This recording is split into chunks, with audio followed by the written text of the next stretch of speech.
Good morning, world. Good morning, world. Welcome to Personal Lifestyle Determinants of Health.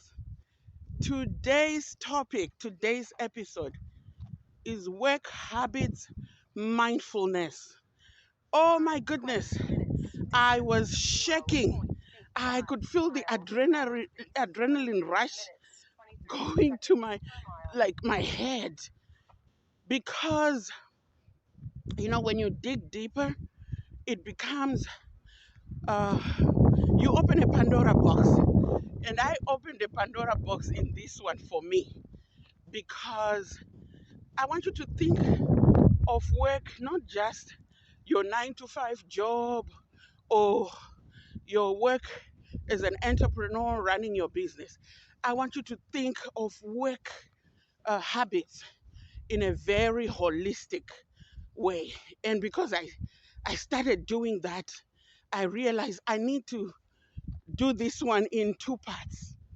So I divided it into income, work habits, what you do to bring in revenue and to earn so that you can support your life. You know, the second one, I call it social work habits, where you are always, uh, it's in your lifestyle, you're maintaining, whether it's relationship, maintaining your success, maintaining your community, family, friends, church, volunteering, all that is work. Now, I grappled also with defining the challenge because, you know, anyway, first of all, I concluded I'm a workaholic. I mean, because workaholic has a stereotype. You always think of a workaholic as male, driven, ambitious, competitive, aggressive, ruthless, all those wonderful adjectives. But for a woman, if if you see yourself as aggressive, ruthless, oh, we are assertive, not aggressive. Or if you are ruthless, or you get that B connotation. Or if you are ambitious, oh, you you lack somewhere. So you don't think it's unfeminine to think of yourself or even define yourself as a workaholic. But in a nutshell, that's what it is. The difference I have realized between men workaholics and women workaholics is men can compartmentalize and they have wives or girlfriends or mothers who take care of the social uh, work habits, and they can just focus on the income generating activities of their workaholism. Whereas a woman, oh my goodness, it's fluid. You do it both. You go and earn the money, and you come home and you do the social part. So it's a lot, and that's why I started getting excited about this. And I was like, no, it's not that I'm addicted to work. Oh, I am, I've got a hyper performance syndrome. Oh, I've got, you know, I am a workaholic.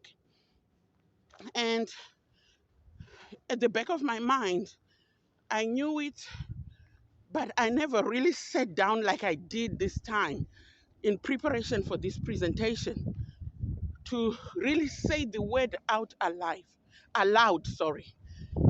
And so, and I realized that with that challenge, I mean, there's so many challenges that come with it, um, but there are also consequences that come with it. Some of these consequences have to do with your health definitely. Um, you get into health crisis, the stress, the oh my goodness, the weight gain, the lack of self-care. It's like it's touch and go. You do care, but you don't completely take the time to care for yourself the way you should or you would, if you had only to deal with one component of those work habits. And to tell you the truth, I always used to laugh with my brothers, because they'll be like, oh, you know, driven, ambitious, young men. And I would always say, and I'll be like, oh, you can get all this done. And they'll be like, oh, yeah, there's nothing to stop you. You can also get it done. And I was like, yeah, I wish I had a wife too, or a house husband, in my case, a house husband. And trust me, it's not really appreciated, or it's not a compliment. The other consequence that I found that really uh, uh, uh, affected my health is, oh my goodness, constant conflict. Not just constant conflict with other people, constant conflict internally within me, because I had to make choices, choose, between so many competing priorities.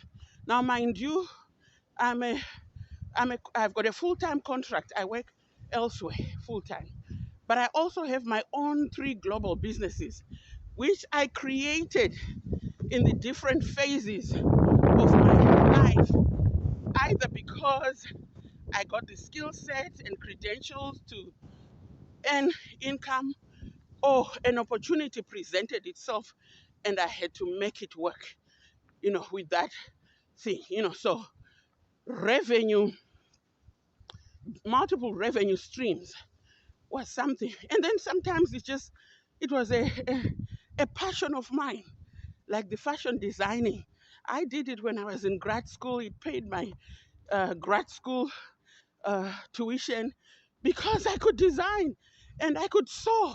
But it was an opportunity that I had to leverage because the situation presented itself where I had to, uh, you know, generate additional income to support myself. Now, the other thing is, so conflict resolution, conflict, constant conflict. Conflict is a consequence. Then there is the other, personality modification. Oh my goodness. Frustration, irritation, impatience. And,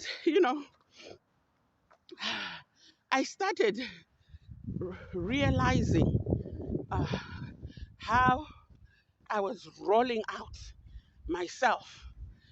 When when I learned about mindfulness from a friend of mine, and she started explaining it, and I started reading it. It's a meditation practice, but for me, it became something that I use the techniques in everyday life. But I'll get to that as a solution because that's all we're going to cover today. But I started self-watching. And I remember one day I was in a meeting with some colleagues of mine, and I always noticed there was a colleague, another director, who always, when I start talking, he's smiling, he's listening to me, but he's smiling. He's got this um, expression on his face. And he was new. And after a few, and then there were also a couple of female directors who would sit, and I didn't know whether they were laughing at me or they were snickering or giggling, but they would just listen to me as I am perseverating, like, and I'm like feeling, why do I have to do all these things that end up leading nowhere? And then one day I decided, after a few weeks of watching him, every time I speak, he would respond in a certain way. I decided to give him a call. I said, listen, I need to ask you, and you need to be honest with me. Why is it that uh, every time I start talking in meetings, you start smiling? You're watching at me, you seem enthusiastic, but you're smiling. What is it? Because I don't see you doing it with other people. And then he said to me, you know what, Tendai? I just admire your enthusiasm and your passion. When you're talking, you're so passionate. Anyway, we laughed and I was like, listen, thank you, whatever. But it made me uh, take a pause and think about it, because what was happening was I wasn't feeling passionate. I was feeling, when I'm talking at work, I'm not feeling passionate. I'm feeling frustrated, or I'm feeling impatient that people can't get it, or I'm feeling irritated, because somebody is making recommendation that's going to put more work on our plates. And I had to learn to curb my enthusiasm. But the other thing is, the consequence, they are both positive. You get rewarded in both positive and negative ways. Uh, when you don't know how to turn it off. And for me, I always thought, oh my goodness, I am addicted to achieving, to producing, to performing at a certain exemplary level. And I didn't realize that, you know, I was not turning it off. I didn't know how to turn it off. And it started taking a toll on my health. Yes, I was getting the accolades. Yes, I was getting the recognition, but I was getting piled on with more responsibilities. And then even in my own businesses, I would do this, I would be running with this business for a few months. Then I'm running with this other business. Then I'm running. And I am a firm believer that, yes, if you're an entrepreneur by nature, you can pursue, multiple entrepreneurial venture as long as you know that you can cope with it. I don't believe in this mindset or stick with one idea. I'm not a believer of that. It might work for some, but I'm a multitasker. And I needed to create all these business because they were fulfilling different elements. And that's something, if you read about mindfulness in my life, they were fulfilling my mental, intellectual property need to use my mind. They were also fulfilling my need for creativity. So if I'm not doing something creative, my other business, the designing, puts me in that creative space where I'm fulfilling that need in myself. But then I realized that it wasn't helping me.